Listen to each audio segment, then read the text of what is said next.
Yeah, that thing. 39. Okay, here we go. So on this first level, then I can see some darker colored stuff around the outside. And if I pointed right here and said specific, what would you tell me? Cerebral cortex of the right frontal lobe, okay? Or you could just say right frontal cortex. Either one, you know, the cerebral cortex of the right frontal lobe or the right frontal cortex. So what would this be back here? Left dorsal cortex? This is the left parietal cortex, because the occipital lobe doesn't have to separate some A's from B's, right, if I ask that, right? So this is the cerebral cortex of my left parietal lobe, okay? All right, what is this right here? This Something about a fissure, I don't know. Sagittal. Well, if it wasn't filled with this stuff, that would be where my sagittal fissure is, but it's filled with stuff, and it's the stuff that I'm pointing to, this layer. The tenna something, the one that folds in. No, I have no idea. First section by section, and I'm way up here, right? What am I going through right here? Sinus? No, here is the superior sagittal sinus, right? But what is this? What is this? This is the falx cerebri. And within that falx cerebri, do you see this blood vessel right here? Okay, so that is a venous passageway carrying venous yucky blood, and so this is the superior sagittal sinus. Okay, so now do you have a better feel for what you're looking at? Okay, all right, so let's do that again because it's the same on this level. Okay, so what would you call this? Superior sagittal sinus, and what would you call this? Falx cerebri. Okay, and what would you call this? Your your cerebral cortex of your right the cerebral parietal. cortex of the right parietal lobe. Good job. Okay, all right. And I can see just the very top of my temporalis muscle, so I can put the pin here and say innervation. So what innervates my temporalis muscle? Trigeminal cranial nerve 5. All right.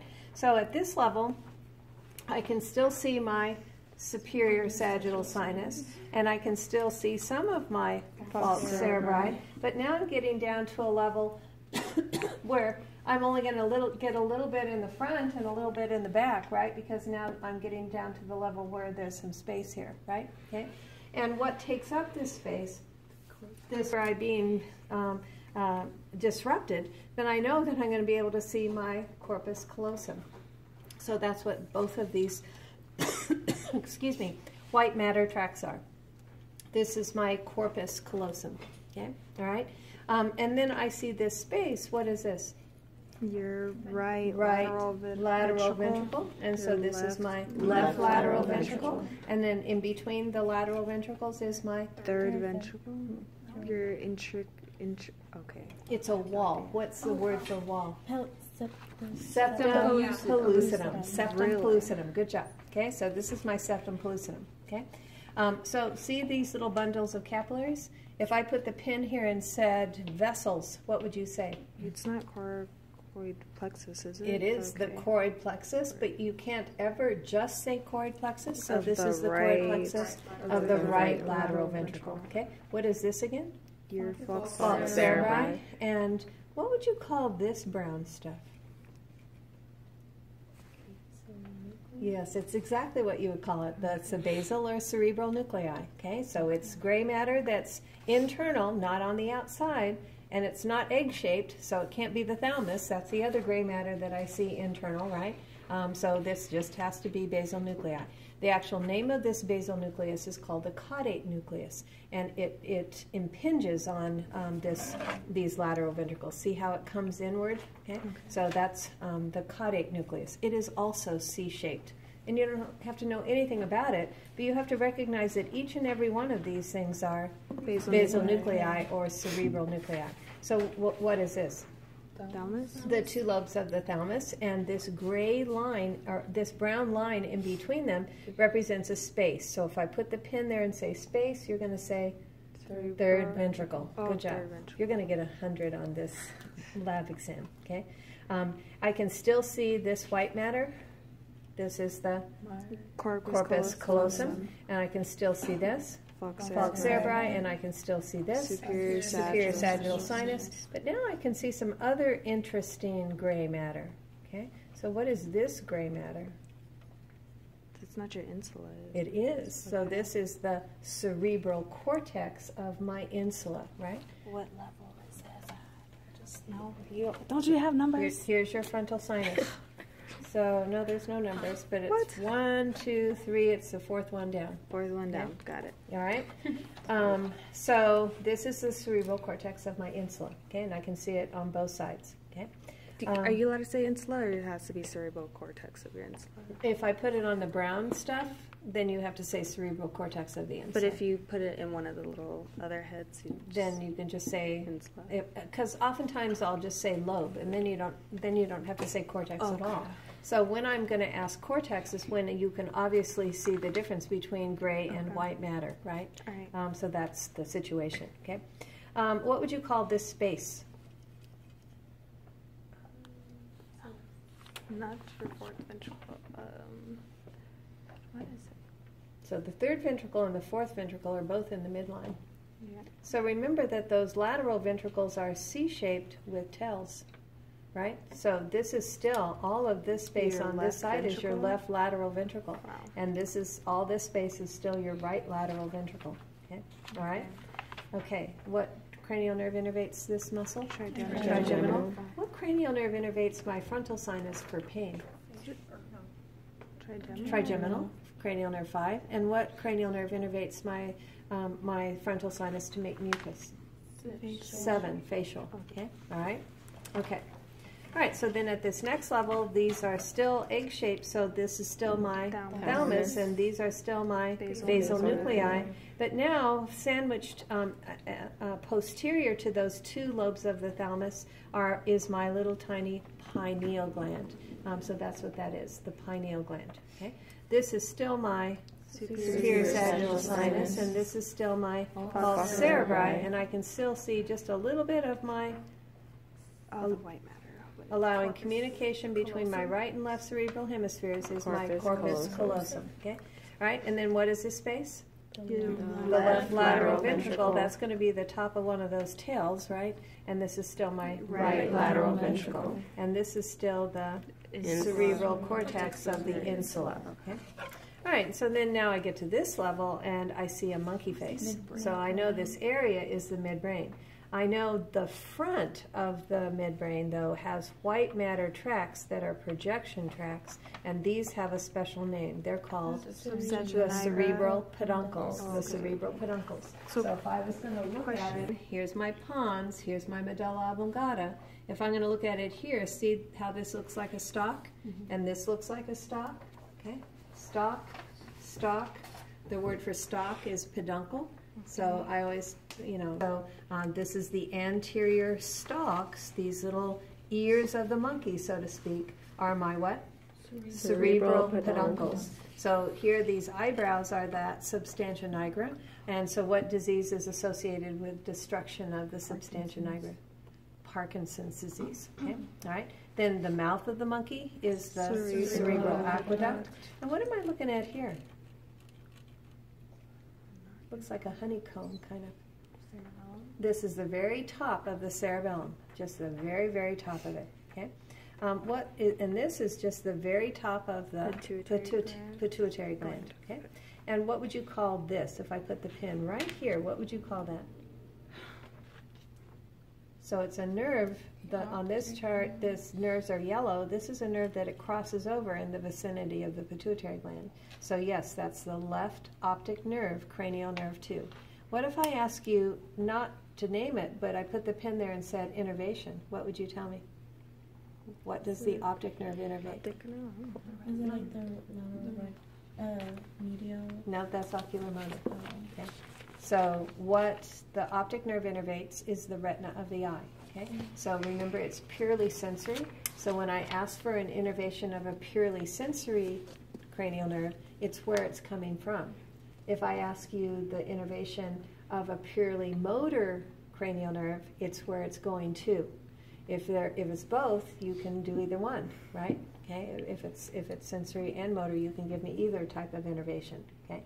but the innervation of this left optic nerve is the retina of the left eye. Okay, so that, and you don't have to say of the left eye, but the retina of the eye is what I'm looking for. Okay, all right. That's about all I could ask you at that level. Okay, all right. So the green tape is in an ethmoid sinus. So what cranial nerve tells that sinus to make a lot of mucus? Facial. The facial, cranial nerve 7. Then what is this? The left optic nerve. Tell me the innervation of that nerve. The retina of the eye. And what is the function of that nerve? Because I can ask you function too. Vision. Okay, so the functions are really easy. Okay, this is still a monkey face, so this is still the midbrain, and this is still the cerebral aqueduct, and this is still the pituitary gland, and now I can see it sitting in that little saddle of the sphenoid bone, the sella turcica, and I can see my sphenoid sinuses here, right? So I could put the tape across here and say, what cranial nerve carries pain from my sphenoid sinus? Trigeminal cranial nerve 5. Okay. I can also see another cranial nerve coming off of the front of this midbrain, going towards these muscles around my eye. So this is... It's ocular motor, because ocular motor comes off of the front of the midbrain. Trochlear comes off the back, and on this particular model, I can't see it. Okay, all right. So this is trochlear coming off of the front of the midbrain. Ocular motor. Ocular motor. Thank you so much. Ocular motor coming off of the front of the midbrain, and what is it going to innervate? Olfactory epithelium. That's what cranial nerve 1 innervates. Not lateral. Medial rectus, inferior oblique, inferior rectus, and superior rectus, or even, what's the function of cranial nerve 3? Eyeball movement. Eyeball movement, right? So that's easy. You could also say opening the eye, right, or elevating the upper eyelid. Either, any of those things would be fine. Okay? What is this? Cerebellum. Okay? And so the cerebrum has, the indentations between them are still called sulci. Okay? All right. What lobe is this? Your temporal, The right temporal lobe. Okay. All right. And then at this level, I could ask you, I could put the tape or the pin on this muscle and say, what cranial nerve innervates this muscle? So what muscle is that? This lateral. It is lateral rectus. So what cranial nerve innervates lateral rectus? Ocular motor.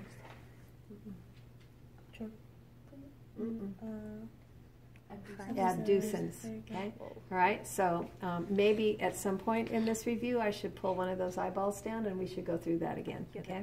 All right. So this is lateral rectus, and it is innervated by cranial nerve 6, abducens. Okay. All right. And that's about all I could ask you at that level. Okay. So at this level, no more monkey face. So now this is the pons. And I know that a landmark is that the pons is in front of a space called the fourth ventricle with the cerebellum behind it, right? Now I can see a nerve that's coming off of the lateral side of the pons, and it's a big mother, okay? So what is this one? Coming off of the lateral side of the pons. Trigeminal. That's trigeminal, cranial nerve 5, okay? So I could ask you, because it's both, right? Okay, so I could ask you, what's a motor innervation of trigeminal? And that means, where is trigeminal going to? Okay, so you already told me a muscle that trigeminal innervates. Masseter and temporalis, right? Okay, right. But I could also ask you, what's a sensory innervation of trigeminal? Because trigeminal is mostly sensory. Okay, it carries all of the general senses from your head and the anterior part of your scalp, okay, and inside your oral cavity and inside your nasal cavity and inside all of your sinuses. So what are those 4 general senses? Pain and proprioception and temperature and tactile, right? So just pick one. So you could say tactile from the anterior 2/3 of the tongue. You could say pain from the teeth, right? You could say temperature from the skin of the forehead, right? So any of those things are sensory innervations of trigeminal, okay? All right, bless you, okay? What is this? What lobe is this? The Left temporal lobe, okay? And that's about all I could ask you on this, okay? All right? then at this level, this is still that odd diamond shape. Remember, it goes out and comes in. It goes out and it comes in. So this is the odd diamond shape of the fourth ventricle. So that means this is still the pons, and this is still the cerebellum. But now I can see the pons trying to communicate with the cerebellum with these white matter tracks. Okay? And so these are peduncles also. That's what I'm seeing cut off right here, where the pons is trying to send axons. If I could bend these axons would, see if I can do it better with a smaller one. I'm not going to be able to do it. But pretend my finger is this stalk, and it's going to lead back here to where my cerebellum is, right? Okay, and that's how my pons, because the stupid fourth ventricle is in the way. So the axons from my pons have to communicate to the side of that fourth ventricle, and that forms these stalks, which are called the cerebellar peduncles. So I can definitely ask it there, because I often do. Okay. Then I also see a cranial nerve coming off of further down off the pons and from the lateral side, okay, right here, and it's going out towards these little auditory ossicles. So this is 8 vestibular cochlear, and what is the innervation of vestibular cochlear, which is purely sensory, the inner ear. It's where it's coming from. So in other words, because this nerve is purely sensory, all of those axons are coming from the inner ear and going this way back into the pons, right? Okay, all right. This is just one of the lower branches of a cranial nerve that has 3 branches. So this is trigeminal, okay? So let's try this again. What's a motor innervation of trigeminal? Temporalis or masseter. Tell me a sensory innervation of trigeminal. Pain of 2/3 of the tongue. Pain from the anterior 2/3 of the tongue. Absolutely correct. Okay. All right. So sensory for the 4 general senses. So you could either mention touch or. So this is your nasal septum. Okay. So you have a wall between the 2 portions of your nasal cavity. So learning that word septum, like in septum pellucidum that we were talking about up here, right? Septum just means wall. Okay. So we'll use that a lot. All right, so this is really not much of a fourth ventricle anymore. So this is just the very tail end of it, so I know this is my medulla oblongata. But my medulla oblongata also communicates with my cerebellum through these what? Cerebellar peduncles. Okay, cerebellar peduncles. Okay, and that's about all I'd ask you there. And then this level, I would only ask you the cerebellum. This is your spinal cord, but do you see how they don't put in the anterior gray horns or the posterior gray horns? So piss on them. I'm not going to ask it. That should have been painted on there. So one time I put it on a brown marker. These are the bottoms of your maxillary sinuses. So I could ask you what cranial nerve makes these sinuses make mucus. Facial. Facial, cranial nerve 7. Cranial nerve 7